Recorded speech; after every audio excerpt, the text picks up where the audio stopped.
The Runaway Wife. It is a novel about the life of a fallen Muslim girl. This is also the love story of an Egyptian prostitute who fell in love with one of her clients, who changed her life for the better. It was written in English and translated into Arabic by Dr. A. Ahmed. Copyright. All rights are reserved. No part of this book may be reproduced, stored in a retrieval system, or transmitted in any form or by any means without the prior written permission of the author except by the reviewer, who may excerpt brief passages from the review for printing in a public newspaper, general magazine, school journal, or university article.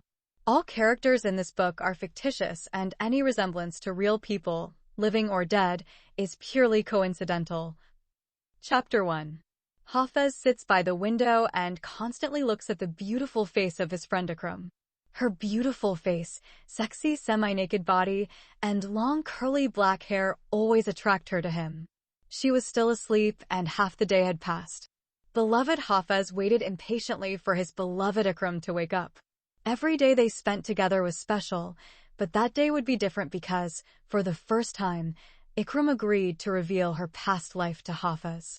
Since they met a year ago, Hafez knew nothing about Ikram's past life. For him, she was only 1 year old. When was she born? Where was she born? Where did she live? What did she do before he met her? All of this remained a mystery to him, hidden behind her beautiful eyes. One of the 2 conditions that Ikram stipulated for Hafez before moving to his apartment was that she should not tell him about her past life, and the second condition was that she would never marry him. When Hafez accepted these 2 conditions, she moved into his apartment and became his beloved girlfriend. And then she gave him everything he wanted from her. The year passed day and night, and the 2 lovers lived in cohabitation as sexual partners, but were not legally married. Hafez accepted the love that Ikram gave him. He tried many times to convince his girlfriend that they should have children, but she also rejected this request. The only reason she refuses to have children with her boyfriend is always the same. She doesn't want to have an illegitimate child with someone she's not married to.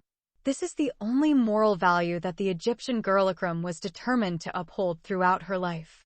She has abandoned all her other moral, social, and religious values except this one.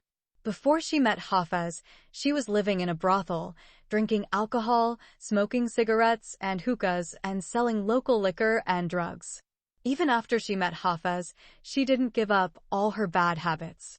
Hafez saved her from prostitution and selling alcohol and drugs, but he could not prevent her from drinking and smoking. How did she come to this kind of life, such a deep secret hidden behind her beautiful eyes? Like all the men who went there seeking alcohol and sexual pleasure, Hafez went to the brothel house where the girl Ikram was living as a prostitute. She was famous for her beauty, charm, and sexy body. At first, Ikram treated Hafez like her other clients. He was attracted to her extreme beauty, sexy body, and gentle personality. He showed great love for her and felt that he fell in love with her at first sight. He promised to visit again, and he did. On his 2nd or 3rd visit, Hafez expressed his admiration for Ikram and proposed marriage to her. But she only laughed in response. She learned that most of her customers praised her beauty and loyalty. In their intoxicated minds, they thought they had fallen in love with her at first sight. Some of them even offered to secretly marry her as a Muslim Misar's wife. Others wanted to treat her as a secret concubine. But when Hafez visited her more, the prostitute Ikram began to treat him differently.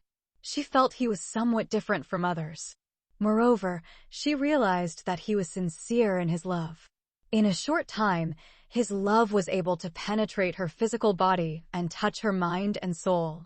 So, she responded to his love and fell in love with him too. The 2 lovers spent many hours talking to each other. Love was not considered a good thing in those brothels and bars. The pimp lady who ran the prostitution business began to object to their relationship. She noticed that the beautiful girl Ikram was wasting a lot of time with one of the customers. Usually, the Egyptian girl Ikram made more money when Hafez was not present. So, the pimp tried to convince her to put aside her emotions and use her time and beauty to earn more money. She also told her that this type of business does not last long. No woman will remain attractive and desirable forever. While Ikram was struggling between her career and her love, Hafez suggested that she leave her work as a prostitute and come live with him. He promised to take care of her. She believed him and moved into his apartment. Before her move, Ikram stipulated 2 conditions, which Hafez accepted. She will not reveal her past life to him and will never marry him. When Hafez accepted the cohabitation relationship, Ikram moved into his apartment. For a year, the 2 lovers lived happily together. Their neighbors thought they were a Muslim couple who had married according to the Sunnah of God and His Messenger. They lied to everyone that they were husband and wife. Ikram committed herself to a life of cohabitation with Hafez and did not return to her old life of prostitution. Hafez also never sought sexual pleasure with another woman again. He worked hard and earned his living by the sweat of his brow. Every Egyptian pound he earned he shared with his partner. His girlfriend, Ikram, stayed at home and took care of their apartment. Things went like this until one day, the girl Ikram asked her friend Hafez to accompany her on a long trip. She told him that she wanted to go to the city where she was born to visit some people dear to her. She even told him that she had 2 sons there. It had been several years since she had seen her children. They were 1 and 2 years old when Ikram left them. Hafez wanted to know more about Ikram's children and her past life, but she promised to reveal her hidden secret only after they arrived in the town where she was born and raised. Ikram's hometown was a day's train ride from the city where they lived. They arrived at her town late in the evening. They moved from the train station in a taxi to a nearby hotel. They took a quick shower and had dinner. Shortly after, the 2 lovers went to sleep together in the same large bed. Hafez woke up as usual at 8 in the morning. He took a quick shower and lit a cigarette. He ordered breakfast from the hotel restaurant and waited for his girlfriend, Ikram, to wake up. An hour has passed since Hafez woke up. Many times, he got impatient and wanted to wake up his girlfriend. Somehow, he resisted the temptation and waited patiently for his sleeping beauty to awaken. Another temptation that he resisted with great difficulty was to open the bottle of alcohol-containing Ethiopian-made Ansha and take a drink. However, he learned that Anisha is Ikram's favorite drink. He always loved it when she opened the bottle and poured a drink for both of them. Every now and then, he looked away from his girlfriend's beautiful face and looked out the window at the crowded street below. Hundreds of strangers passed through his eyes and disappeared to be replaced by other unknown faces. Hafez wondered if anyone Ikram knew had passed by on the crowded street. His mind was thinking of some questions. How will Ikram meet her children? With whom do her children live? Do they have one father known to her, or did she give birth to them illegally from 2 different men? Hafez did not know whether Ikram had married before she went astray, fell into the world of vice, and became a prostitute. He knew and understood that an Arab girl like her would not engage in prostitution for money. Long ago, he concluded that she had faced problems with her family for her immoral behavior and had run away from home for fear of being killed in an honor killing by her Muslim father. Maybe she unwittingly adopted this kind of bad life. But he did not share his conclusion with his beloved girl. While Hafez was immersed in these thoughts, he saw his friend begin to extend her hands and yawn. Like a beautiful lotus flower, Ikram opened her beautiful eyes and showed a charming smile. Hafez walked to her and sat next to her. He placed a loving kiss on her sweet lips. She pushed him gently and sat on the bed. His girlfriend's beauty and nice hotel room inspired him to make love to her. He put his hands around her and hugged her very lovingly. Ikram surrendered to his passion for a while and then freed herself. "Not yet, my dear Hafez," the beautiful girl Ikram whispered in a sleepy voice. When Hafez released her, she stood up and started walking towards the bathroom. Hafez admired her beautiful appearance. She is wearing shorts and a tight, sleeveless shirt. Her big ass, long legs, hips, arms, and shoulders tempted her lover and made him desire her more sexually. Before he could express his desire in words, she disappeared into the bathroom. The beautiful Egyptian girl Ikram reappeared after a while. She was wrapping her body in a towel. There was nothing on her body except that red towel. Hafez stood and held her in his arms. Her body was still wet. He kissed her on the lips. She responded for a while. Then she parted her lips and bent her legs. Hafez did not leave her body. His arms held her close to his chest. She extended her hand and reached for the cigarette packet. Hafez left her body and took out the matchbox. Ikram brought her mouth close to the flame and allowed him to light her cigarette. She walked to the window and sat in the chair where he had been sitting before. She stretched her legs and leaned her back on the chair. She leaned her head against the wall and took a deep breath of smoke. Her lover approached her again. Then he brought his face to her cheek to kiss her. Ikram blew smoke in his face and burst out laughing when he coughed. Before she could tease him again, Hafez covered her lips with his and kissed her. The towel fell from her body. Ikram tried to reach over and adjust the towel. Hafez pushed it away with his hand and leaned on her body. For a while, the two lovers embraced each other. Their kisses are full of passion and desire. "I feel like we're on our honeymoon," Hafez whispered. His friend Ikram replied, "The honeymoon is for married couples." "We are better than married people. We are lovers." "Yes, you're right, Hafez. Lovers are always honest with each other." I really hate marriage. It is another form of slavery for women. Married spouses are like the master, the husband, and his slave, the wife. When the beautiful Ikram uttered these words, she pulled her body away from the body of her lover. Tears skipped her eyes and ran down her cheeks.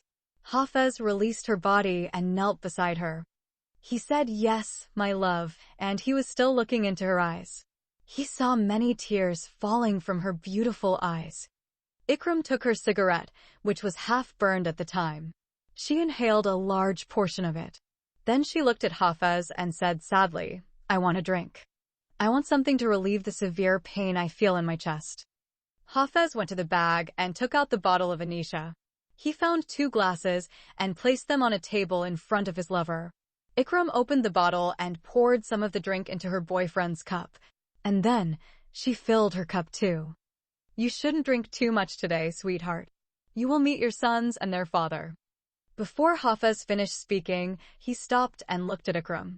His friend corrected him, saying, "I will not meet them. I'm just going to see them. They're not supposed to meet me or even see me. If anyone finds out I'm here, I'll go straight to prison." While Ikram was saying those words, her tears fell like rain, and she pronounced the last sentence while crying. She grabbed the cup and emptied half of it into her mouth. She took another cigarette and quickly lit it. Her hands were shaking as she put the cigarette to her lips. Hafez whispered, "Relax, my dear Ikram. I want you to trust me, share your heavy burden with me, and reveal your secret to me. I promised you that I would never leave you no matter what your past life was like. Even if you got those 2 children illegally or in a forbidden relationship or killed their father and ran away, I will not abandon you. I know you love me, Hafez. I also trust you. But I hate my past life and that's why I hid it from you." Hafez is silent. However, his eyes urged Ikram to continue. "I know that there is nothing worse than an Arab girl could do than sell her body as a prostitute. I have sold my body to many men and you know it. I also sold alcohol and drugs, but I am a victim. I was pushed into doing much more horrific things than prostitution and selling drugs and alcohol. I became a belly dancer, dancing Ashra Baladi while I was semi-naked in a private nightclub. Eventually, I arrived at a brothel and became a shameless prostitute. But no one will believe that I am an innocent girl. Even you, Hafez, may not believe that I am an innocent victim when you know my tragic story." Hafez wanted to assure Ikram that he would believe her, but he controlled himself before speaking. He wondered what she had done in life that made her believe that no one was ready to accept her innocence. He abandoned his previous conclusion and concluded that Ikram had killed someone very close to her 2 sons, perhaps their father. Before he could conclude any further, he found his thoughts expressed in words. "Even if you killed your children's father, I still believe you are innocent." "I didn't kill anyone." "Then what did you do, my beloved friend? Tell me your secret. I want to help you." Ikram poured the rest of her glass into her mouth and threw it on the floor. The glass was shattered into small pieces. Hafez looked at her with eyes full of doubt and suspicion. He thinks she's already drunk. "Can you shape that glass again? Can you remake it the way it was?" Ikram asked with her teeth almost closed. Hafez looked innocently at the many broken pieces scattered around and thought about the possibility of doing something to remake the glass again and put it back together as it was. But his mind began to work again, and his intellect grasped some hidden mystery of his girlfriend's problem. I do not believe that a woman's honor is something that lies between her legs. Whatever you did in your past life, my love, it will not be against you forever. I did nothing wrong except that I did what I thought would please the person I loved. What a pity, everything I did for him turned against me. Please, Hafez, let me continue to hide the secret of my past from you. I hate that painful past. My dear Ikram, I don't want you to suffer alone. If you can't tell your story in detail, just summarize it in one sentence. I can't say it in one sentence. It's a long story. If I had to reveal it to you, I would have to say it all. When the beautiful Ikram said those words, she looked for her cup, but discovered that it had been shattered into pieces. Hafez understood her desire. He washed his drinking glass and filled it with some Abyssinian liquor. Then he lovingly placed the cup near her mouth and made her take a sip. He lit a cigarette and placed it between her sweet lips. Then her friend Hafez said, after placing a loving kiss on her forehead, "Tell me your whole story now, my dear Ikram." Yes, today I will open my heart and tell you everything about my tragic past life. Chapter 2. Then the beloved Ikram began to narrate the story of her tragic past life to her beloved Hafez. I was 16 years old when I fell in love with him. He was tall, handsome, and had a nice personality. He had curly hair. When he spoke, his voice was musical. He smiled often. It seems that his smile was part of his attractive nature. He never spoke without smiling. He likes to tease and annoy people even if he meets them for the first time. He was aware of his masculine ability and personality that attracted the opposite sex towards him. He knew when and how to use his charm and masculine ability to trap and attract girls. One of his relatives was my neighbor and best friend. Her name was Nabila. We went to the same girls' school together and studied together. She told me that she loves him and he loves her too, and that they're engaged to each other. They were planning to get married as soon as she finished 12th grade. She always talked to me about him. She almost worshipped him. We were studying our lessons together at her house. We spent half our time talking about it. I have wanted to see him for a long time. It seems that my friend Nabila does not want me to see him and meet him before their marriage. I knew he came to her house a few times, and she lied to me about it. It was just a coincidence that I went to her house one day and met him. When I saw him, he looked at me and smiled. I guessed from his charming beauty and attractive appearance that he was Nabila's lover and fiancé. At first, my girlfriend wasn't ready to introduce us to each other. She was afraid that he might fall in love with me and leave her. I felt embarrassed when he looked at me, smiled, and extended his hand to shake my hand. I offered him my hand and looked down.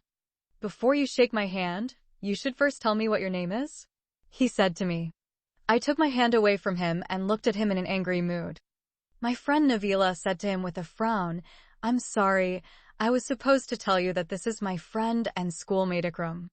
He said while smiling, "Now I know who wants to greet me." Then he approached me, took my hand, and shook it affectionately.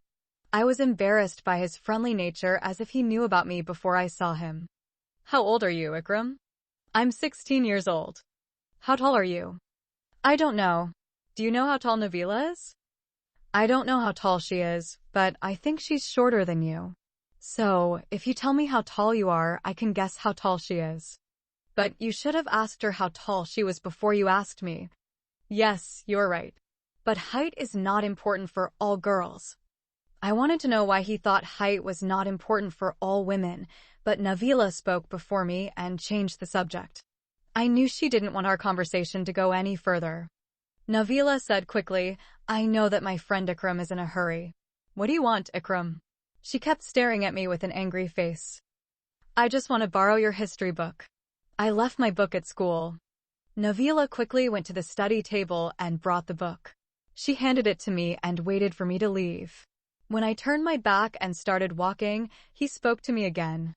"Wait a minute, Ikram. I haven't finished my questions yet. Besides, I haven't told you my name yet."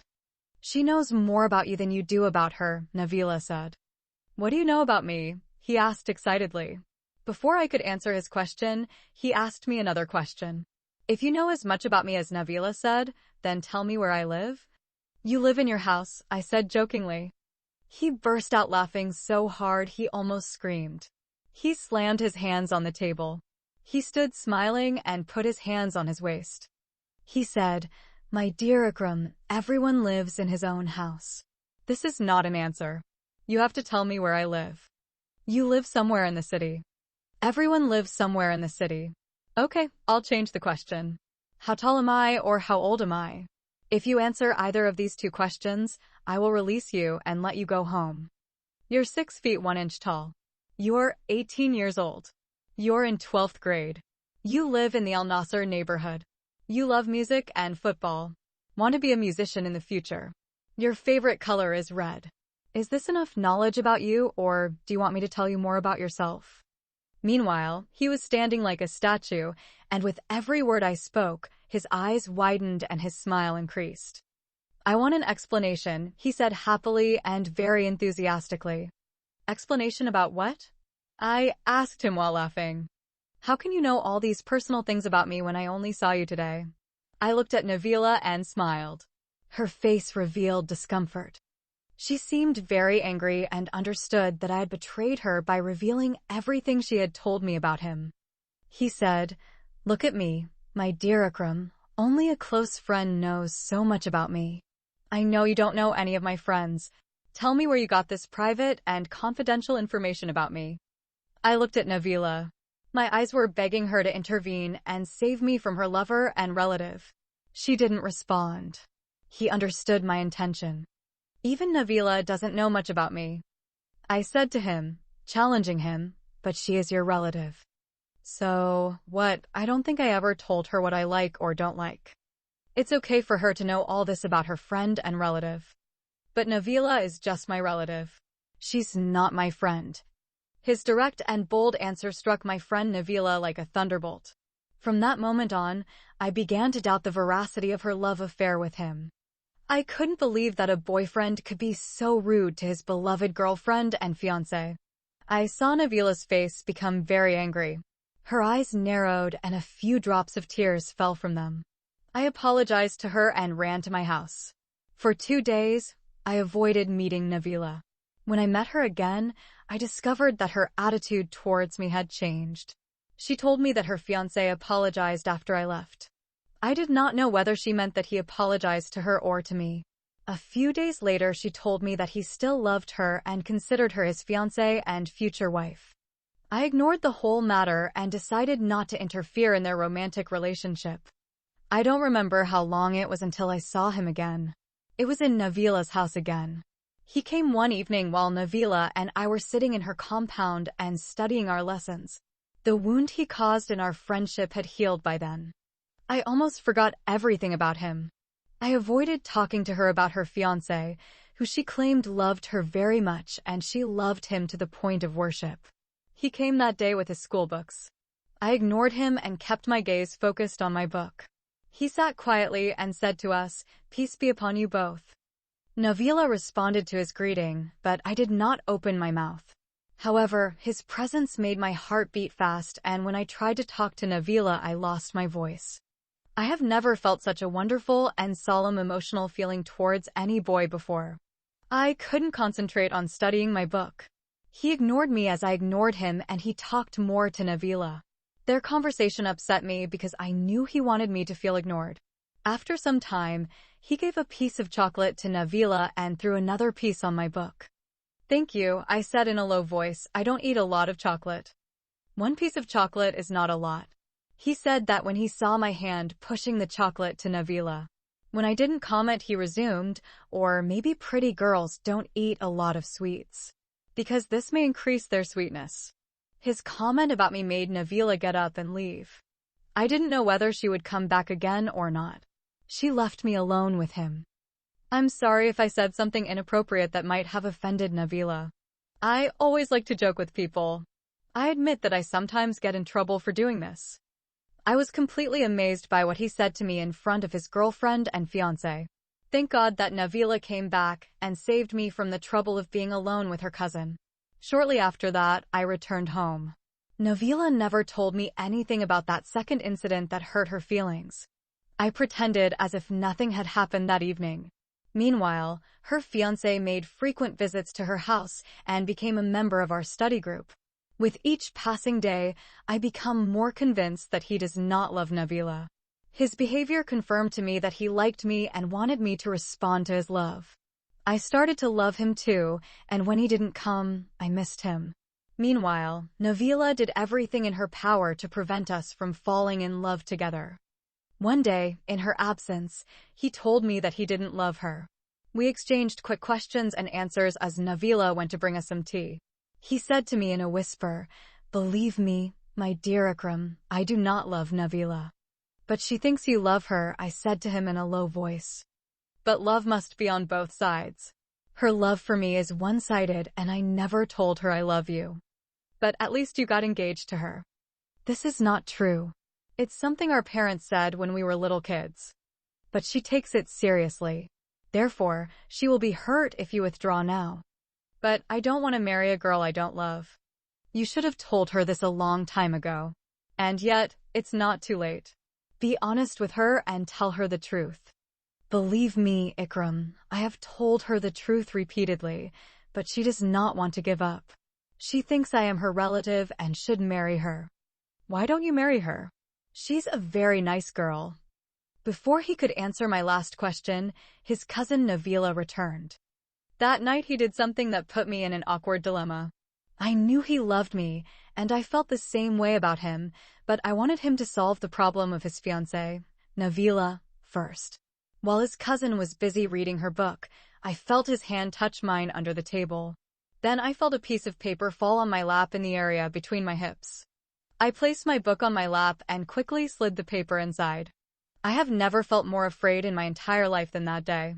It felt like we were having under-the-table foreplay with his cousin present. I knew he sent me an emotional message. It was the first love letter I ever received from a boy. I read it in the toilet inside Nabila's house and immediately tore it up and threw the pieces there. His love letter expressed that he loved me and wanted to know how I felt about him. I knew that love before marriage in our Islamic society is dangerous. So, there is no point in having a love relationship with a boy if we are not aiming for marriage. For me, the important question became, it's not whether I like him or not.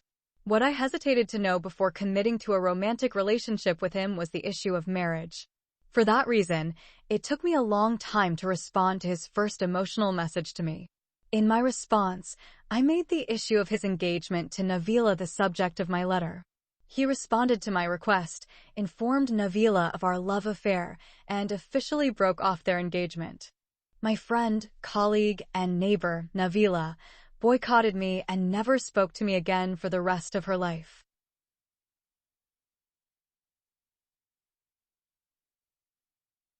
Chapter 3. Everyone knew we loved each other. Some of my friends thought I was a selfish girl and took him from my friend Nabila, who was his fiancée. I was openly blamed by everyone and told to my face by some girls that I was a selfish, disloyal, and rude young woman with no regard for friendship, fellowship, the right to companionship, and the neighborhood. So many of my friends, colleagues, and neighbors boycotted me. Even some of my relatives, from my father's and mother's sides, hated me when they heard the shocking news. However, I didn't end my love affair with him, and our love continued to grow steadily. In a short time, we became famous lovers, as if we were Kays and Layla or Antar and Abla. Many young people admired our bold approach and treated us as if we were the hero and heroine in a movie. His mother did not want him to marry Nabila because she was close to him through his father. For this reason, his mother welcomed our romantic relationship and bragged about it to the women in the neighborhood. Whenever I went to their house or met her somewhere, she would compliment my beauty and personality. My family also liked our love relationship. So, we became engaged to each other within a few months. I wanted to finish my studies and get my high school diploma before we got married. But he was in a hurry as if he was afraid I would change my mind if it took a long time. A year after the beginning of our love, and after the end of our engagement period, we got married. A few days later, I was transferred to his family's home. We lived with his mother and father. Our married life was happy at first. His mother treated me like a queen in her house. Everything I wanted she bought for me. My husband was unemployed at the time, so we were dependent on his wealthy family. He finished the 12th grade, but failed his exam and did not obtain any certificate. He was not interested in continuing his studies after he married me. He even prevented me from completing my studies and forced me to leave girls' high school before I completed the 11th grade. He and his parents wanted me to be a housewife. The problem started between me and his family when his mother started asking whether I was pregnant with his child or not. How do I know if I'm pregnant or not unless I take a pregnancy test? I innocently told her to avoid always answering her constant questions. You're talking like a 9-year-old girl. I am not a child, but a married and sensible girl. But if you are an adult girl, of course, you will know whether you got your period or not. Yes, I got my period a few days ago. That means you are not a pregnant wife. A year has passed since you married my son, and you have not yet borne a child, as if you were a barren woman. Children are a gift from God, and he gives them at the time he wants to give them to his worshippers. She laughed sarcastically and said to me, "Today you have become a virtuous wife and a chaste girl after you fell in love before marriage with my son, and you allowed him to kiss you, hug you, and do everything forbidden with you until you brought the curse of barrenness upon you." I could not answer her false accusations against me or try to deny them because I knew that those rumors were spreading in our neighborhood about my love affair with my fiancé before our marriage. Yet, she continued to pester me with that pressing question. I didn't like the performative looks on her face whenever she asked me about my pregnancy. When she continued to nag me about that pregnancy, I told my husband. He told me to ignore her and live my married life with him as if nothing had happened. After another year, his mother was convinced that I was barren and unable to have children. She constantly teased me about it as if I was intentionally refraining from having a child for her son. She started quarreling with me daily for some reason or no reason. Her quarrels with me reached my mother's ears. My mother came to her house and challenged her to send me and her son to the doctor for a medical examination. She treated me harshly after her fight with my mother. I asked my husband to take me to the doctor to find out if I was barren or not, but he refused. Shortly thereafter, I'd heard that my mother-in-law was secretly planning to find a second Muslim wife for her son. I asked my husband about his mother and the possibility of him taking a second Muslim wife besides me, but he denied it. One day, I had a big fight with my mother-in-law. She accused my mother and family of all kinds of vices and false slander. She claimed that my mother, when she was a new bride, was having a secret relationship with the milkman, Abdul Qadir al-Araj, and that I was an illegitimate daughter, and my biological father was the secret lover of my mother, who was cheating on her husband with him. When I scolded her and challenged her to prove her false accusations, she spat in my face and slapped me. In my anger, I also spat on her face, but I did not hit her on the cheek like she did. When my husband found out that I had spat in his mother's face, he divorced me immediately. This was not my first divorce. One day, when my husband was having a family dispute, he swore to divorce me. When family members did not respond to his demands, this was counted as a first divorce against me. As a result of my second divorce, my mother-in-law kicked me out of her house and I returned to my father's house. After a few days, my husband regretted his decision. He wanted to take me back, but his mother was against our reconciliation. She threatened to cut off one of her breasts if her son took me back as his wife again after my divorce. I lived with my parents for a few months. My husband visited me at my family's house often. By then, his mother's anger had gradually faded. She finally agreed to take me back to her home as a halal Muslim wife for her son.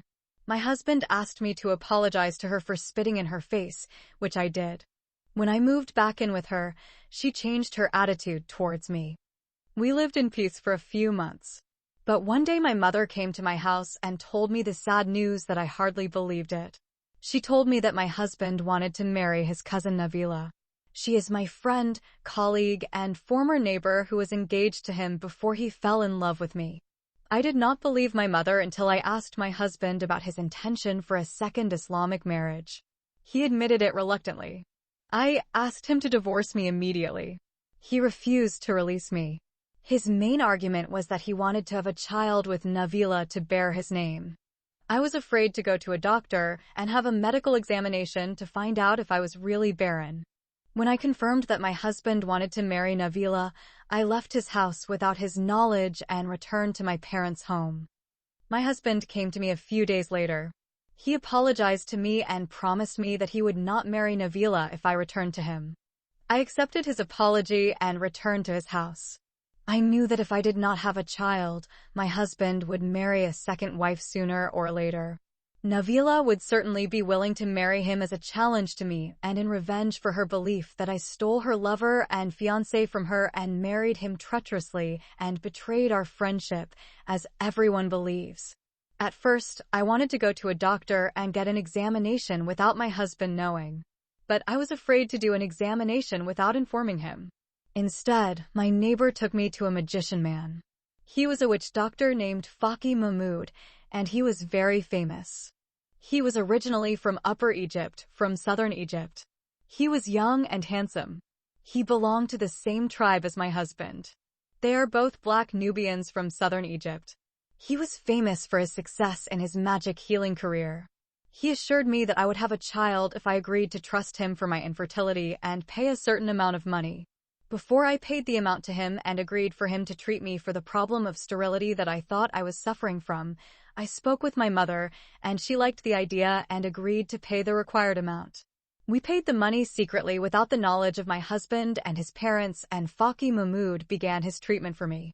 Every time I went to his house, he would give me some black water. It is some verses of the Holy Quran written on a wooden tablet, then washed with warm water, placed on a bottle, and the barren wife is asked to drink that diluted water. At least he said his treatment would take 2 months. If I was not pregnant within 3 months, Faki Mahmoud promised to return the money we had paid. I innocently believed him and did everything he asked me to do. I was so desperate that I was willing to do anything to get pregnant. I did not want my husband to marry Nabila as a second Muslim wife and become my rival wife. I did not want to live with a competitive wife in my married life. I knew that the biggest crime a husband commits against his wife is marrying a second wife beside her. The woman, my neighbor, who introduced me to Faki Mahmoud, claimed that he helped her have a child after 3 years of living with her husband without having a successor. Whenever I went to Faki Mahmoud, he would give me black eraser water, which would make me completely numb like a drunk or drugged woman, and I would sleep in his house. My neighbor always accompanied me and sat waiting for me to wake up from my coma. While she was waiting, she was sitting in a place crowded with visitors who had come to receive treatment. Most of them were married women who came to the mighty witch doctor to give them talismans, charms, or amulets to prevent their husbands from marrying other women as their rival co-wives. There were unmarried girls who wanted the witch doctor to give them solutions to their spinsterhood problems. The treatment was continued weekly. Sometimes Al-Faki would put his hands all over my body and spit on my face. For 8 weeks I visited Faki Mahmoud's home with my good neighbor. She was indeed, her name was Taiba. During the course of treatment, I became very fascinated by this so-called magic healer. In an abbreviated period of time, I became friends with him as if I had known him for years. He had a very charming personality. Most of his visitors were young, unmarried women.